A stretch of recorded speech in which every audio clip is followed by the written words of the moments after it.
but it's definitely going to need some weight in it.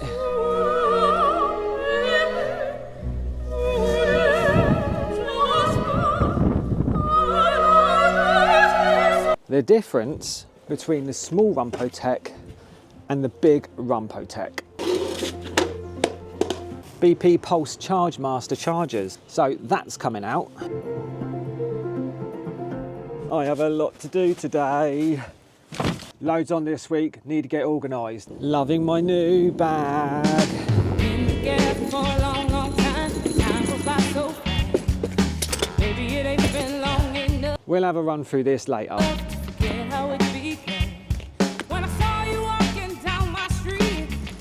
Right, I've just popped into that bollard lighting job that I'm doing at the end of the week just to suss out what I'm going to need for it.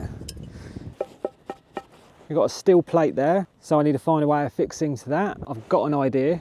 These are the lighting bases. We just got to make off this armoured into that, which is nice and simple. My only concern though is that at each lighting point I've only got one SWA. So there's definitely joint boxes. So I think I better bring my shovel with me. Hello mate, all right? Good, you? Today's tasks: install a HYPERVOLT. Nice easy job. But what's more interesting are these Rumpotek cable rollers. So I've got the big one with me today, and I've got my little one with me. And I'm going to show you the uses of both and why I need to bring the big one with me for a small drummer cable. While I'm doing this HYPERVOLT, I'll give you a couple of tips. This is not a how to install a HYPERVOLT video. If you want to see one of them, check out like this video here. Otherwise, this is just tips and tricks, and then we're going to move on till tomorrow. So, the difference between the small Rumpotek and the big Rumpotek. I buy offcuts of the EV Ultra from Doncaster Cables directly because it just works out cheaper sometimes. But why not buy the offcuts if they're there? Which leads me on to the Rumpoteks. Now with the offcuts, there isn't a lot of weight on this drum. And where it's cold, you can see how rigid that is, how it's just keeping its curve. Ba, ba, ba, ba, ba. Let me demonstrate what happens with the small one. Straight away came off. So the bigger one, way heavier, bigger surface area. And just while I'm here, I'll show you a few other features of this. There's a couple of little catches here, and if you lift them off, this comes off. You have these other sections which come up like that, and it's got these other catches. What that means is that if you have like a loose roll of SWA, for example, you can sit it on there and reel it off. Works really well. The other thing you can do is put like a loose roll there, then you can put this bigger one back on, like so, and then you can reel off 2 drums or 2 lots of cable. Also underneath here, it's got some rods, and I'll use one of these. Put this back. Little big, and then this rod can go in the top. You can also put one of these rods in the top of the smaller one, but it will still fall over if you haven't got a lot of weight. Then you can pop this on, and then this will reel straight off.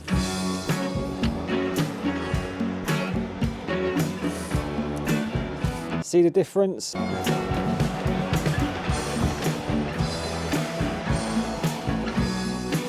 So much better. Another little tip for you is where I've put my EV Ultra cable into the bottom of the board, I didn't want to do my CT connections inside this enclosure. So I put a little whisker box below it, and then I can join my CT to this. And then also I have my other pairs here, which means if they have solar installed or they need a hardwired internet connection, they don't have to go into this live enclosure to do it. It's all accessible here. That's this one all buttoned up, just finishing the testing, but I thought I'd close this up now before my client comes out and I run through everything. And then we're off to do a bit of running around.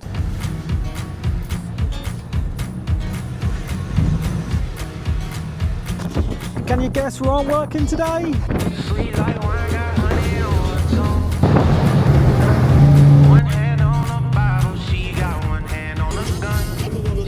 So today I'm on the Isle of Wight and my customer has one of these old BP ChargeMaster, BP Pulse ChargeMaster chargers. So that's coming out because it keeps tripping. And what they started doing was installing these voltage monitoring devices, which is basically like pen fault protection really. And this is what keeps tripping.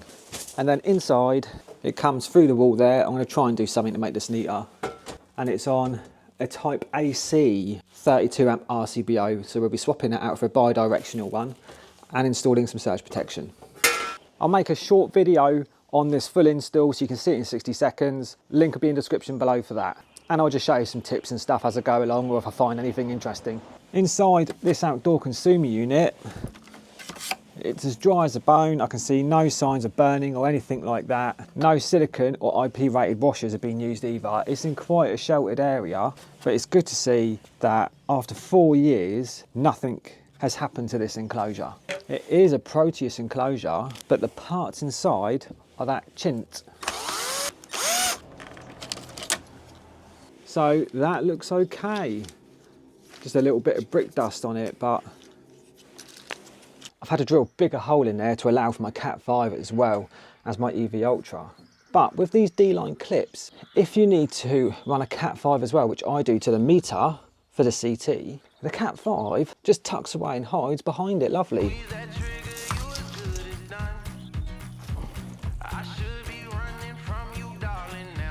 Space Grey HYPERVOLT, done. I'm trying my luck with an earlier ferry, so I'm just stuck in a queue. But while I'm here, I just thought I'd show you one of the advantages of Traderify, which is basically, I am now waiting for an hour to get on this ferry. So while I'm here, I'm just going to pull up that customer's job. I use something called Notability as well. And in Traderify, I can import all those pictures and test results to it to keep that customer package all together. Get that uploaded, get my invoicing done, get my cert done, store that in Traderify, submit it, and all my admin's done before I even get home. If you want to give Traderify a go, use my discount code SOTA30, which will give you 30% off your first 3 months, and also you get a 2-week free trial period. Just have a go for a couple of weeks, and if you like it, great, and if you don't, well, you've given it a go.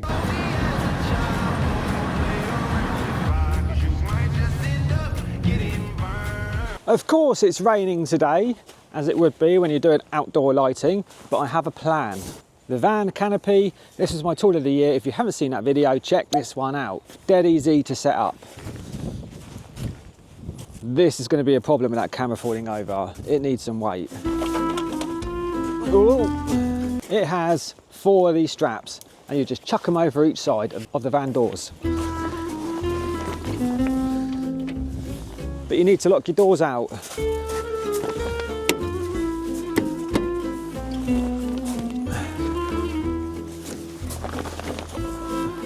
You're going to need a couple of these, and then we have a seal up here, and I'll just clip it to it. Voila! That's step 1 anyway. And step 2 is the dry cab, which I'm going to put over the light fitting where I'm working. And inside this, you have the dry cab, a couple of little foamy bits, another blow up piece, and a pump. And I can set this up in a dry because of a canopy. So on the side you have these valves, and this just plugs into it, if that's the right terminology. One of mine's a bit broken. Maybe the other side I need to use. And then just pump it up. In fact, let's time this and see how long this takes. Stopwatch, go.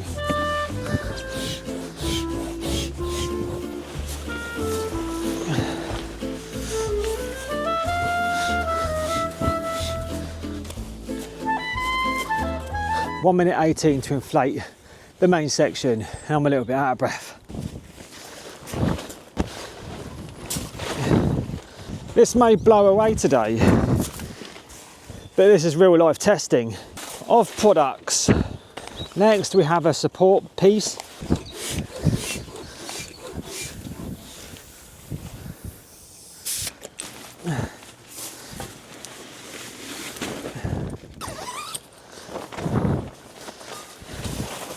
Right, Let's see if I can sort this out. There we go. And then this support piece goes in the middle. There's some Velcro here and here, which needs a little bit more tension. As you can see, if the weather's really bad, this is going to be annoying. Right, that's the structure up. Less than 5 minutes, I'd say. And my plan is to do something like that. Could work. And these doors roll up like so, but it's definitely going to need some weight in it.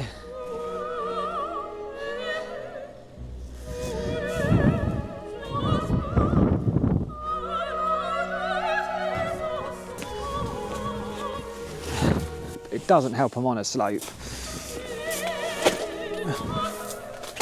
And this is my new home.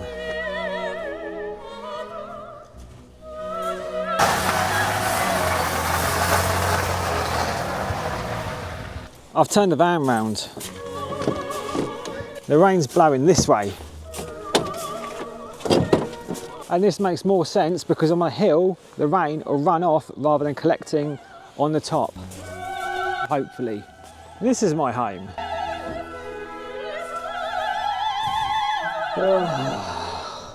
That rusty old consumer unit down in that corner, I'm not convinced that these lights are fed from there. We have another one of those boxes up the top, so I'm gonna have to go up there and see if that's feeding it, because these are dead and it's quite a long walk. I need an alternative mode of transport.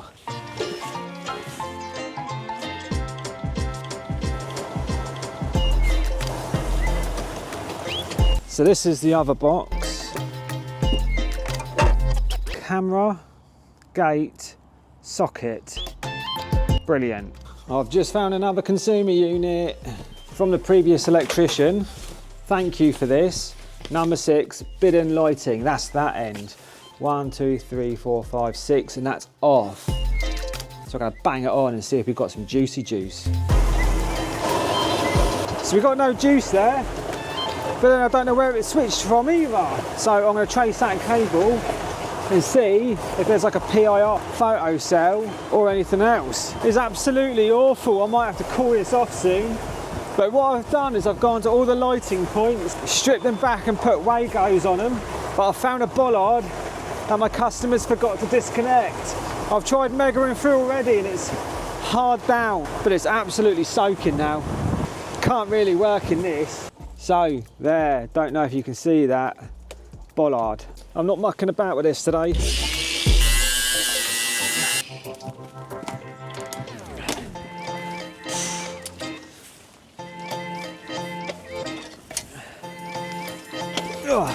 That's that gone.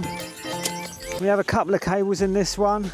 No wonder nothing works. Look at the state of that. 0.05. So it's not hard down, so there's something still in circuit and there's a lamp post there. But this weather, Christ. It's like that sort of rain where there's just loads of it, but it's really thin sort of rain. Do you know what I mean? I'm calling it and going home. There's no point me wrecking all my tools. I was coming back tomorrow anyway. But let's go and have a look and see how the dry cab fared up. Not very well. Oh my God.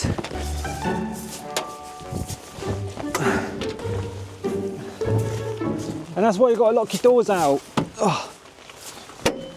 Stay open. Jesus Christ. Right, you need to save the tools.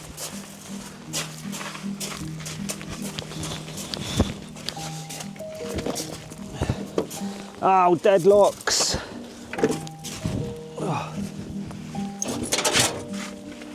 Oh.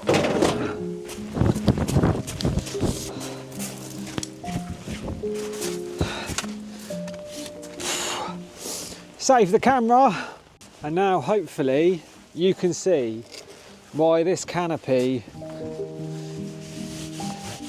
was my tool of the year. In conditions like this, it just gives you a bit of respite. And I'm making a cup of tea.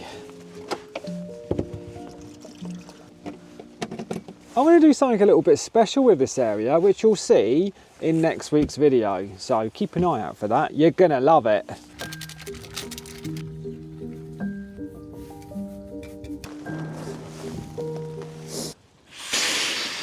Hey, got one on.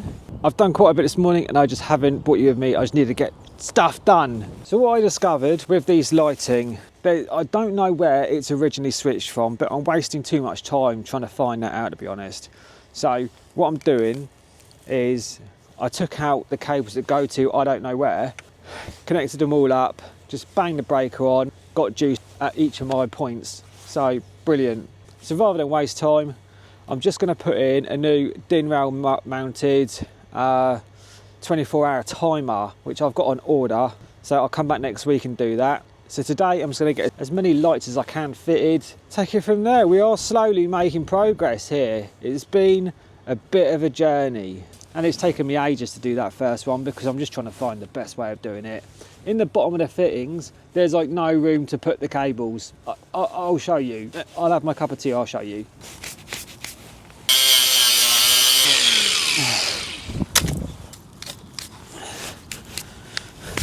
Right, so this is my setup. The lights in question are these KSR post lights. They're my connections, and there's no room for me to pass this cable up through the bollard itself. So I've been taking this off and I've been experimenting with heat shrink so we don't end up with the same situation as last time. So I'll show you what I'm trying to do with that.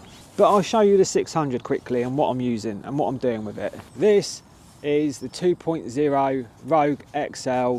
I absolutely love this hand tool bag. It's brilliant.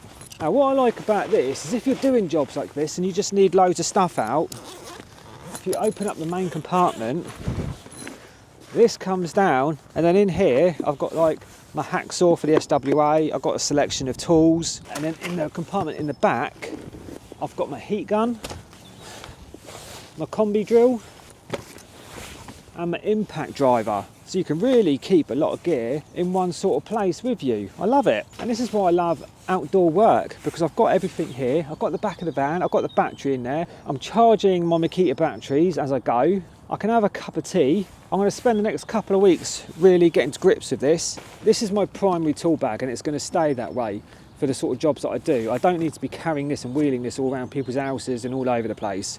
But if I'm doing jobs like this and I need quite a selection of bits and bobs and materials, I can put that all in here if I'm in one sort of place. Rogue 600 is also a tracker bag. So if you haven't heard yet, Velocity have brought out their own tracking devices and the tracker is hidden within the bag somewhere. First thing, I'm just going to clean the base a bit and throwing that away. I've got some 2.5 singles here and I'm just going to make a fly lead. Put a little crimp or a lug on it, whatever you want to call it. These are the Klein tool crimpers, by the way. They're pretty good. And then I'm going to bolt that back onto there so my base is still earthed. But what this is going to do is give me flexibility with the cable. Okay, so that's on there. Next I'm going to prepare the SWA. I want to clean up this cable. And then I'm just going to take the armouds off a bit lower because I haven't got a lot of room in this to play really.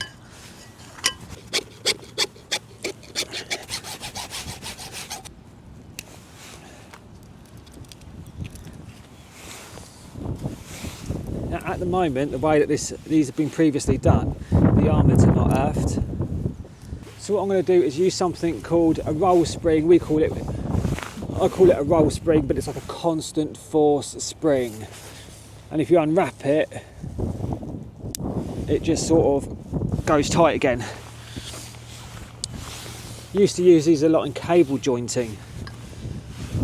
So I'm just going to strip a bit more of this insulation, strip a bit of this outer sheath off, like so. And then when we were cable jointed, we used to use earth braiding, but I don't have earth braiding, so I'm just going to use a bit of this. Cut a fly lead off this again, strip this back, and then go around my armouds with my spring. So go around the armouds once, and then take your earth-in conductor, pop it through, wrap it round. Need to spin this round so you can see it. Fold it back on itself and then go around it again.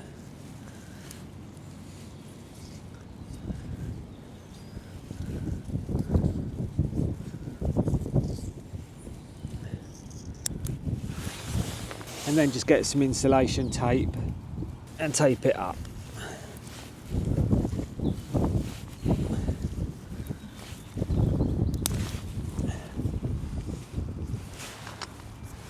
Lovely jubbly.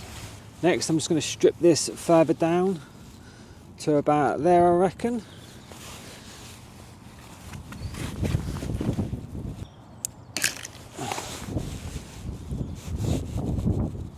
Easier said than done.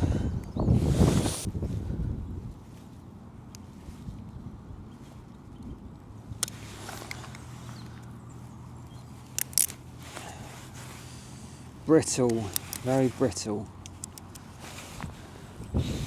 Just re-identifying my conductors with a bit of tape.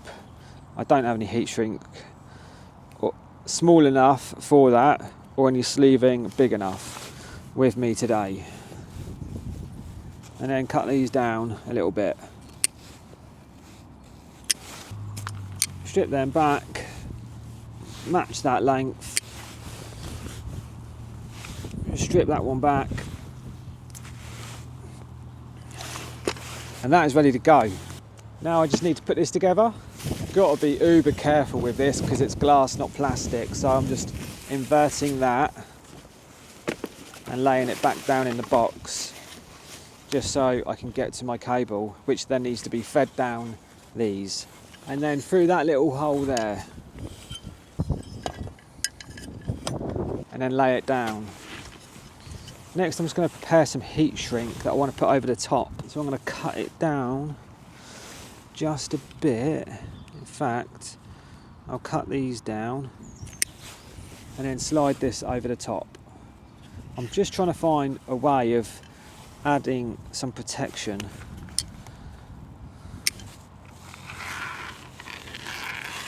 From the elements. A little bit long. Just going to strip that down a little bit and then put another little bit on the other end as well. And then basically just Wago it all up. And then I just need to fold these over and slide my heat shrink up. I've done that heat shrink a little bit long, so that's going to look a little bit messy. Don't judge me. Slide it over the best I can. And then I've got my heat gun. Just going to put that there for some shielding from the elements.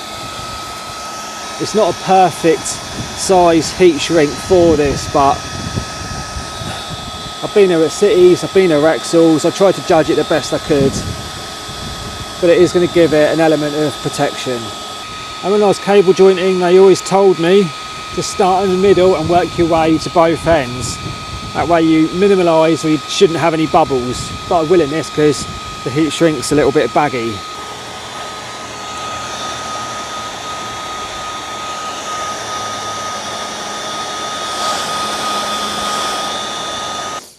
Right, that'll do.